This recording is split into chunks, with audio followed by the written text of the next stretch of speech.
galera, beleza? Quem fala que é um lanche aqui no vídeo pra vocês. Eu vi de hoje de manhã que foi mal ter dado pausa porque eu tô tossindo. Aí vocês já estão vendo, é a nossa fogueira, né, de São Pedro. Que o São Pedro já foi ontem à noite.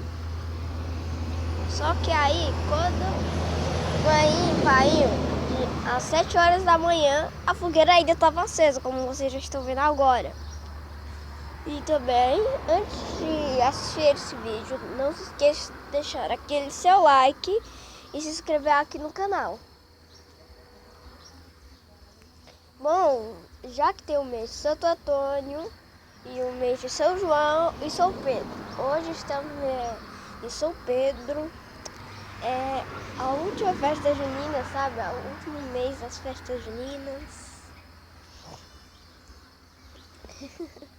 Ah, e bom, galera, tem uma coisa pra mostrar também. Aí, peraí. Depois eu mostro pra vocês, galera. Deixa eu... A gente tinha colocado a fogueira ontem à noite. Aí, estamos colocando essa fogueira. Nem colocamos hoje de manhã. A gente colocou ontem à noite. Aí quando a gente acordou, já tava assim.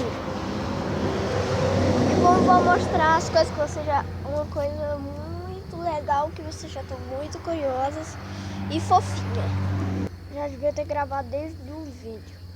Galera, olha quem tá aqui. É meu gatinho, sabe?